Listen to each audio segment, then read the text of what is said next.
Hello, my friends. It is so good to have you here tonight. Take a moment. Take a deep breath. Imagine you are sitting with me by a warm fire. Outside, the world is busy and loud, but here, it is quiet. Have you ever looked in the mirror in the morning? Maybe you put a little color on your lips. Maybe you cover a spot on your skin. Or maybe you just look at your reflection and wonder, who am I today? We often think of makeup as something modern. We think of bright shops, plastic bottles, and famous people on the internet. But my friends, have you ever stopped to wonder, where did it all begin? The story of makeup is not a story about vanity. Vanity is when someone cares too much about their looks. No, this is a story about being human. It is a story about our need to speak without using words. Since the very beginning of time, humans have used color and paint to tell the world who they are. They used it to show their power, to talk to their gods, and to feel safe. Today, we use makeup to feel pretty, but for our ancestors, it was much more than that. It was a shield. It was a prayer. It was a way to belong to a group. So tonight, let's go back. Let's go far back into the mists of time. We are going to travel through thousands of years. We will see how a little bit of color changed the way we see ourselves. Let's begin our journey. Imagine a land of golden sand and a bright, burning sun. We are in ancient Egypt over 5,000 years ago. In Egypt, makeup was not just for women. Everyone used it. Rich people, poor people, men and women. Why? Because in Egypt, beauty was godly. If you looked clean and beautiful, you were closer to the gods.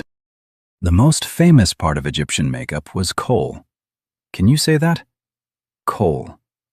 It was a dark, black powder.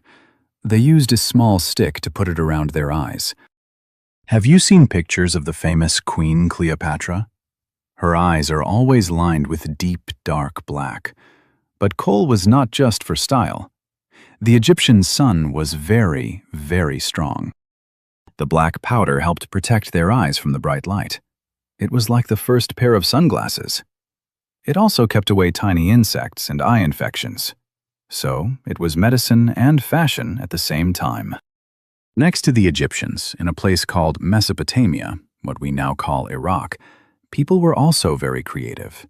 They were the first to use lipstick. But it wasn't in a tube like today. They crushed beautiful semi-precious stones into a fine dust. They put this dust on their lips to make them sparkle. It was a sign of great wealth. To these ancient people, makeup was a bridge between the human world and the world of the spirits. When they painted their faces, they felt protected. They felt powerful. They weren't just putting on a face, they were showing their soul to the sun. Now, let's travel across the sea to ancient Greece. The Greeks were very different from the Egyptians. They loved natural beauty. They believed that a healthy body was the most beautiful thing of all.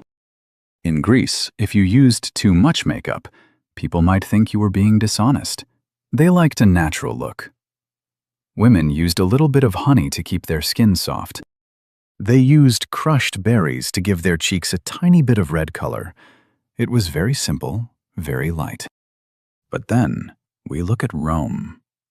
Oh, the Romans. Rome was a place of big buildings and big dreams. And for the Romans, makeup was a way to show how much money you had. Wealthy Roman women wanted skin that was as white as snow. Why? Because if your skin was white, it meant you did not have to work outside in the sun. It showed you were a lady of leisure, a person who stays inside and rests. To get this white skin, they used something called lead. This is very important, my friends. Lead is a heavy metal, and it is very poisonous. But back then, they didn't know. They put white lead powder on their faces every day. It made them look beautiful for a while, but slowly it made them sick. It ruined their skin and caused many health problems. Isn't it strange? For thousands of years, humans have been willing to put dangerous things on their bodies just to follow a trend. A trend is something that is popular for a short time. Even in ancient Rome, people were suffering for the sake of beauty. As the centuries passed, we entered the Middle Ages in Europe. This was a very different time. The church was very powerful. The leaders of the church said that makeup was a sin. They believed that if you changed your face, you were lying to God. Because of this, most women stopped wearing colorful makeup. A pure woman was supposed to have a clean, plain face. Beauty was seen as a danger, something that could lead people into trouble. But then, like a flower blooming after a long winter, the Renaissance arrived. The Renaissance was a time of art, science, and music, and makeup came back in a big way. The most famous example was Queen Elizabeth I of England. She had a very famous look, a face that was painted perfectly white and hair that was bright red. During this time, people still used that dangerous white lead. They also used rouge. Rouge is a French word for red. They put this red powder on their cheeks and lips. The goal was to look like a porcelain doll, still, white, and perfect. But there was a dark side. Because they used lead, their skin would get scars. To hide the scars, they put on more lead. It was a sad circle. They were trying to reach an ideal, a perfect image that was almost impossible to keep. We move forward to the 1700s, the Georgian era. This was the time of more is more.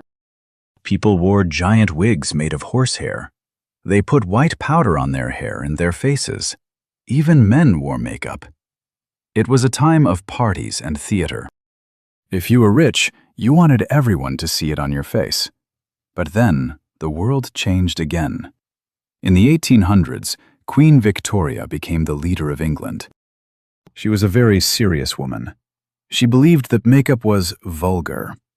Vulgar means something that is low class or rude. She said that only actors or bad women wore makeup.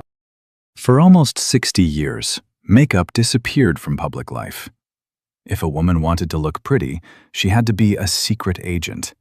She would pinch her cheeks to make them red.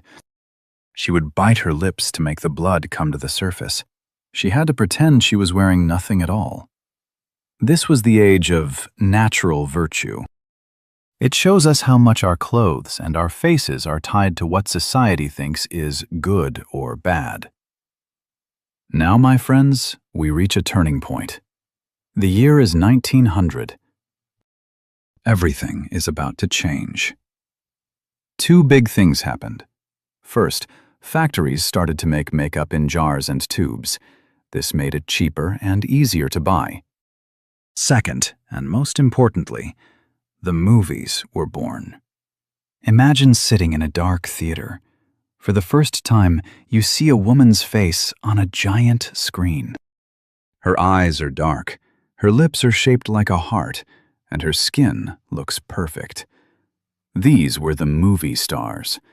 Women all over the world looked at them and said, "I want to look like that." A man named Max Factor, a name you might still see today, started making makeup specifically for film stars.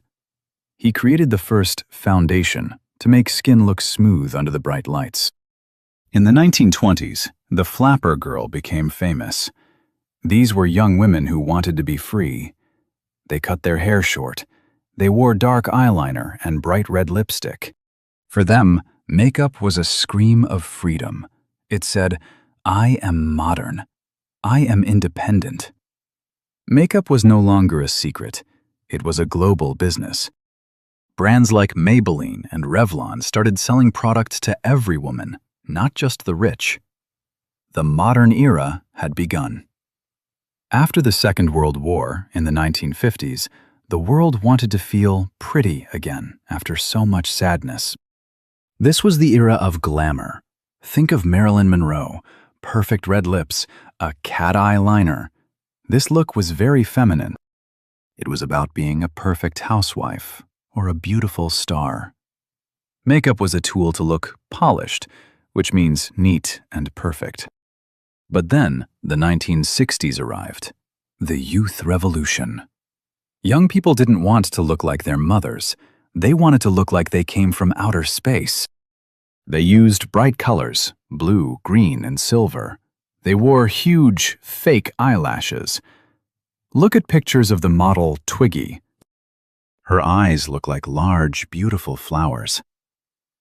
In the 1970s, the punk movement used makeup to look scary or angry. They used black and neon colors to say, "I don't care what you think." You see, my friends, makeup became a language for rebellion. It wasn't just about being pretty anymore. It was about showing which tribe you belonged to. Are you a glamorous lady? Are you a space-age teen?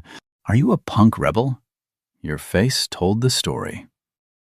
We move into the 1990s and the 2000s. The world became global. We started to learn from each other. We saw beauty secrets from Korea, from Brazil, from India. Today, we live in the age of the internet. We have social media. We have thousands of tutorials, videos that teach us how to do something. But something very beautiful is happening now. In the past, makeup had many rules. You must be white.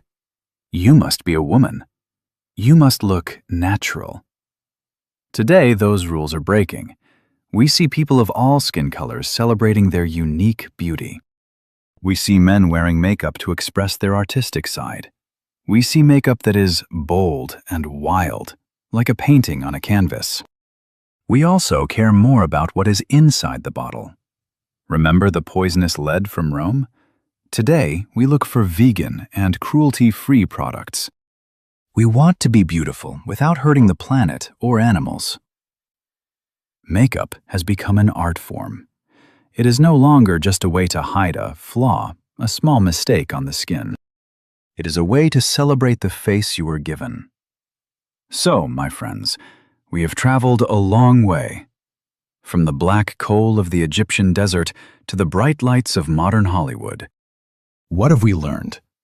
We have learned that makeup is a mirror of history. When the world is strict, makeup is hidden.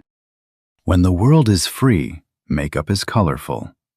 When we are afraid, we use it as a shield. When we are happy, we use it to celebrate. But here is the most important part. Whether you wear a lot of makeup, or just a little, or none at all, the story is yours. Your face is a map of your life. Every line, every smile, and every color you choose to add is a part of your journey.